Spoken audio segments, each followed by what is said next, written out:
Snowfall इतना तगड़ा हुआ है कि अब घर को इस कदर साफ करना पड़ रहा है।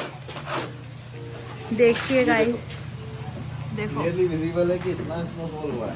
ये तो कुछ नहीं, छत पे इससे भी ज्यादा है, पर ठंड इतनी लग रही है कि ऊपर जाया नहीं जा रहा है।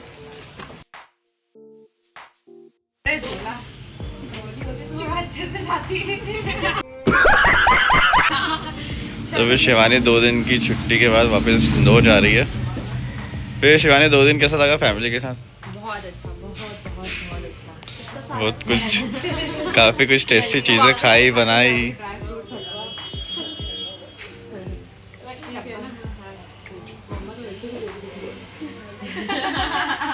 वो भी इसी टॉप की अच्छी लग रही है।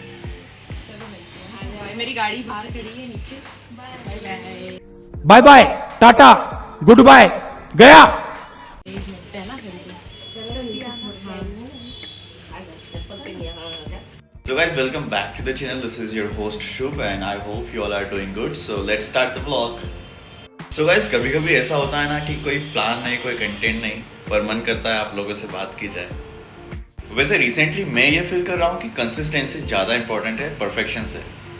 सो इस व्लॉग के एंड में एक ऐसी चीज़ होने वाली जो मैंने अभी तक एक्सपेक्ट नहीं की थी मेरी लाइफ में, इसलिए वीडियो को स्किप बिल्कुल भी मत करना क्योंकि आज का दिन नॉर्मल बिल्कुल भी नहीं होने वाला है।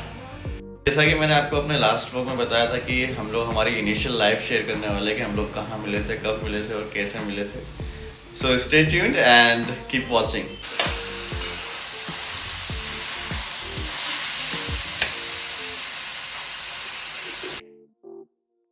सो हमारा हो गया था टाइम जाने का जिम। सो हम चले गए जिम और जिम में आज हमारा फेवरेट राउंड था बाइसेप्स का राउंड। सो गाइस, बाइसेप्स देख के आप प्लीज़ कमेंट में बताइएगा कि मेरे बाइसेप्स कैसे दिख रहे हैं और ओवरऑल बॉडी कैसी लग रही है। आज वो फाइनली दिन आ चुका है कि हम हमारा जो इतने दिनों से क्रिएट करा हुआ सस्पेंस था उसको रिवील करेंगे। हम आपको बताएंगे हमारी लव मैरिज थी, अरेंज मैरिज थी, हम कैसे मिले थे, ब्ला ब्ला ब्ला। हम पूरी स्टोरी आपको डिटेल में बताएंगे क्योंकि काफ़ी दिन से हम लोगों को टाइम नहीं मिल पा रहा था क्योंकि शिवानी भी आई हुई थी और हम लोग काफ़ी टेस्टी चीज़ें बनाने में लगे थे घर पे। तो फाइनली आज हमको टाइम मिल चुका है वीडियो बनाने का, क्योंकि इस वीडियो को बनाने का मकसद यही है कि टाइम चाहिए और थोड़े वो इमोशंस चाहिए जो कि आज हमारे अंदर आ चुके हैं कि हम आपको खोल के बताएं डिटेल में, क्योंकि हमारी जो स्टोरी है बहुत इंटरेस्टिंग है। और वो दिन भी एक नॉर्मल दिन की तरह ही था जिस दिन हम लोग मिले थे। हम पहली बार शादी में मिले थे, बारात में डांस करते करते एक दूसरे से नज़रें मिल गई थी और उसके बाद इतनी स्ट्रांगली नज़र मिली कि ना मेरी इन पे से नज़र हट रही थी ना इनकी मेरे पे से। और हालांकि डांस बहुत अच्छा कर रहे थे इसलिए मैं बार बार इन्हें देख रही थी। और कहीं ना कहीं मुझे भी लग रहा था कि यार लड़की की डांस वाइब्स तो मेरे से मैच हो रही है, तो मेरी भी कहीं ना कहीं नज़र तो गई थी इन पे। वैसे तो हमारी सारी वाइब्स मैच हो चुकी है, डांस की, लड़ने की, खाना बनाने की, प्यार करने की, सारी वाइब्स हमारी मैच है, बातें करने की, एक दूसरे से बहस करने की, इसलिए हमने जल्दी शादी कर दी है। और शादी को ऑलमोस्ट 2 महीने हो चुके हैं अब, और हम लोग मिले थे 2022 में नवंबर 25। उस दिन हमने एक दूसरे को पहली बार देखा था। 28 नवंबर को हमारे नंबर एक्सचेंज हुए थे और 1 दिसंबर को हमारी फर्स्ट मीटिंग थी। और मुझे तो लगा ही नहीं था कि शादी में, मतलब 25 को तो बारात थी जिस दिन हमने एक दूसरे को देखा, 28 को रिसेप्शन था। So guys, मैं ही बोल रहा हूँ कि 25 को जब बारात थी ना, हम दोनों चले गए थे घर। बिल्कुल भी आइडिया नहीं था कि क्या होने वाला है, नाम तक नहीं पता था एक दूसरे का, नाम तक भी नहीं पता था। उसके बाद ये हुआ कि हम दोनों ही वेट कर रहे थे कि रिसेप्शन 28 को है तो वो आएगी कि नहीं, और वो सोच रहे थे कि मैं आऊँगा कि नहीं। पर फाइनली हम दोनों मिले, उस दिन आए और ये तो मेरे को देख के शॉक हो गई थी कि यार बंदा आया शादी में। और शॉक हुई थी, कोइंसिडेंस था या पता नहीं क्या था, मुझे तो नहीं पता। पर मैंने मेरी फ्रेंड को बोला देख मैं ब्लैक पहन के जा रही हूँ ना, अगर वो आए तो वो भी ब्लैक ही पहन के आएंगे। और किस्मत ये ब्लैक ही पहन कर आए, फुल ब्लैक में भी फुल ब्लैक। और उस दिन फर्स्ट टाइम ऐसा कोइंसिडेंस था कि हम दोनों ने सेम वियर किया था, मतलब सेम कलर ट्रेनिंग की थी। नहीं, फर्स्ट टाइम नहीं था वो। बारात में भी मेरा व्हाइट और ग्रीन था लहंगा और इनका भी व्हाइट और ग्रीन ड्रेसअप था। और रिसेप्शन वाले दिन भी हम लोगों ने ब्लैक ट्रेनिंग की थी। करी नहीं थी, कोइंसिडेंटली हो गई थी। और जब 25 नवंबर से जो ट्रेनिंग स्टार्ट हुई है अभी तक वो चल रही है। वो देखो आज भी कोइंसिडेंटली हाँ, अभी हमने वीडियो में देखा है कि हम आज भी सेम ही है। अपने यहाँ तक वीडियो देखी होगी तो आप लोगों को ये तो पता लग गया होगा कि हमारी लव मैरिज है जिसको हमने अरेंज किया हुआ है।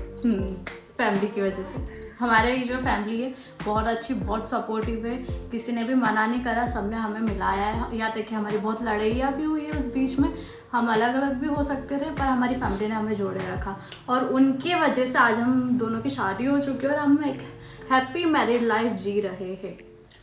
सो ऐसा था कि जब हमारी बात स्टार्ट हुई थी तो मैंने स्टार्टिंग फर्स्ट वीक में ही मेरी मम्मी को बता दिया था कि मम्मा ऐसा ऐसा है, मुझे एक लड़की पसंद आ चुकी है, जहाँ हम शादी में गए थे वहाँ पर।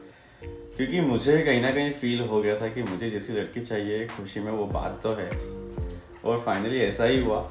जो चीज़ें मुझे चाहिए थी वो उसमें थी। तो मैंने कहा तुम भी अपने घर पे बता दो, मम्मी को बता दो। तो इन्होंने भी मम्मी को अपनी बताया और पहले थोड़ी प्रॉब्लम्स आई थी बट फिर सब ने एग्री किया और हमारी शादी हो गई। और मुझे भी यही लगा था कि ये मेरे लिए बेस्ट है, इनसे ज़्यादा अच्छा ना कोई मिल सकता है ना कोई होगा, मेरे फर्स्ट एंड लास्ट ऑप्शन है ये। Thank you. लाइफ में इतनी सारी प्रॉब्लम्स आई थी, ये 3 साल हमने इतनी प्रॉब्लम्स फेस करी थी तब जाके हमारी शादी हुई है। और ना इन्होंने गिव अप करा ना हमने, क्योंकि एक अच्छे रिलेशनशिप को देख के ना सबको कुछ ना कुछ प्रॉब्लम्स होती है। हमारे यहाँ भी थी, बहुत सारे हमारे रिलेटिव्स है, सब है जिसको हमारी रिलेशनशिप से इशू था। बहुत उन्होंने इनको भी भड़काया, मुझे भी भड़काया, पर हम नहीं भड़के। उनके घर में क्या चल रहा है उनसे हमको कोई प्रॉब्लम नहीं है, पर उनको यहाँ पे क्या चल रहा है उनसे प्रॉब्लम है उनको। और हमने इन सब को ध्यान नहीं देते हुए हमने एक दूसरे की तरफ देखा कि ये मेरे लिए बेस्ट है, मैं इनके लिए बेस्ट हूँ। देखो मेरे सीधी सी बात मैं बता रहा हूँ आपको, अगर मुझे कोई अच्छा लग रहा है ना, मेरे खिलाफ कोई भी जाए उससे मुझे कोई फर्क नहीं पड़ता। मुझे ये पसंद आ गई थी तो आज ये मेरे साथ है। अगर मेरे लिए कोई भी खिलाफ खड़े हो जाए ना तो मुझे चलता, और आज ये मेरे साथ है।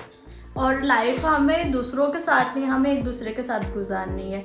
अच्छा बुरा हर सिचुएशन में मैं उनके खड़ी रहूंगी और वो मेरे खड़े रहेंगे, तो किसी के बोलने से हमें कोई फर्क। सो गाइस, हमारे इनिशियल डेज में हम लोग भी वैसे ही मिलते थे जैसे एक गर्लफ्रेंड बॉयफ्रेंड्स मिलते हैं, और जैसे जैसे मिलने लगे वैसे हमारी वाइब्स मैच होने लगी। सोच एक वो होता है ना अंदर से कि यार नहीं, बंदी तो यही है, शादी तो इसी से करना है, तो वो वाइब्स हम दोनों के अंदर से आने लग गई थी। और मैं आपको एक सीक्रेट बताती हूँ, ये वो इंसान है जो डिसिप्लिन में रहते हैं, ना खुद ने एक भी दिन बंक करा होगा ना छुट्टी मारी होगी। और ये मुझे मेरी क्लासेस पे से बंक करा के स्कोन मंदिर हाँ, ये इतने डिसिप्लिन इंसान हैं और इनको बिल्कुल मैंने मेरे जैसा कर दिया था।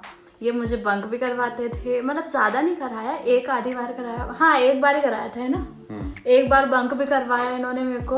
और ये मुझे कहाँ लेके गए बंक करवा के? स्कोन मंदिर नहीं, फर्स्ट टाइम हम गए थे पितृ पर्वत। वो तो अपन ने मीटिंग करी थी, फर्स्ट मीटिंग, बंक का बोल रही हूँ, अक्सर से नहीं कराया था। हाँ, तो हम बंक करके भी मंदिर जाते थे, हम इतने अच्छे बच्चे हैं। और मेरे जो सिस्टर इन लॉ है ना, जिनसे आप मिले थे, शिवायन दीदी और बेना दीदी, हम दोनों साथ में स्टडी करते थे, हमारी क्लासेस सेम थी। तो वहाँ भी सबको ऐसा लगता था कि मैं पहले मतलब दोस्त हूँ उनकी और फिर हम रिलेशनशिप में आए, पर एक्चुअल में ऐसा नहीं था, हम पहले से रिलेशनशिप में थे। मैं पहले से उनकी भाभी थी, जो कि अब फाइनली बन चुकी हूँ। हमारा रिलेशनशिप 3 साल का था, हमें 3 साल कंप्लीट हुए थे और वैसे ही हमारी शादी स्टार्ट हो गई थी 25 नवंबर से, इनकी भी और मेरे इधर भी। फिर फाइनली नवंबर में हम मिले थे, नवंबर में इन्होंने गाड़ी भी खरीदी और नवंबर में हमारी शादी भी हुई। आई थिंक नवंबर हमारे लकी मंथ है। वो सब भी ठीक है, लेकिन खुशी के मिलने के बाद वो बोलता है ना एक लेडी लक, वो मेरा लेडी लक खुशी है, क्योंकि इसके आने के बाद ही काफ़ी सारी चीज़ें मेरी लाइफ में जो मैं चाहता था वो सारी मिली मुझे। जैसे मैंने अपनी खुद की गाड़ी ले ली, घर बना लिया, और काफ़ी सारी ऐसी चीज़ें हुई है जो लेडी लक के आने के बाद हुई। तो खुशी तो मेरे लिए लेडी लक साबित हुई। सो गाइस, हम लोगों ने हमारी लाइफ से रिलेटेड काफ़ी सारी चीज़ें आप लोगों के साथ शेयर कर दी है, और अगर आपकी भी लाइफ में कोई ट्रू लवर है या आपकी भी कोई ऐसी स्टोरी है तो प्लीज़ कमेंट में ज़रूर बताइएगा, उन्हें मेंशन करिएगा, हमें बड़ा अच्छा लगेगा आपका ट्रू लव सुनकर। जैसे आप हमें सुन रहे हैं वैसे हम भी आपको सुनेंगे, और आपको हमारी स्टोरी कैसे लगी बताइएगा कमेंट में। और आई विश कि अगर आप किसी को दिल से चाहते हैं तो वो आप लोगों को ज़रूर मिले। सो गाइस काफ़ी सारी चीज़ें हो चुकी है और काफ़ी सारी चीज़ें अभी बाकी है आप लोगों को बताना। तो अगर आप इंटरेस्टेड हो काफ़ी सारी चीज़ों को जानने के लिए हमारी लाइफ से related, so stay tuned and keep watching. अगर आपने अभी तक चैनल को सब्सक्राइब नहीं किया तो प्लीज़ चैनल को सब्सक्राइब कर लीजिए ताकि आने वाली अपडेट्स आप लोगों तक पहुँच जाए। और बेल आइकन दबाना ना भूलिए। स्नोफॉल इतना तगड़ा हुआ है कि अब घर को इस कदर साफ करना पड़ रहा है।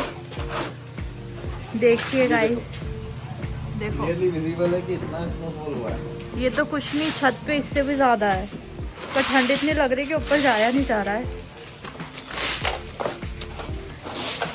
सब पूरी कॉलोनी के लोग बाहर आ गए, इतना ज़्यादा स्नोफॉल है। देखो देखो भैया खड़े हैं, ये ठंड लग रही है इनको, इन्होंने जैकेट पहन लिया। सुबह शाजापुर बन चुका है मिनी शिमला और इस तरह से भारी बर्फबारी हुई है आज। मैं तो घर साफ करते करते तो मेरी तो बैंड बज गई।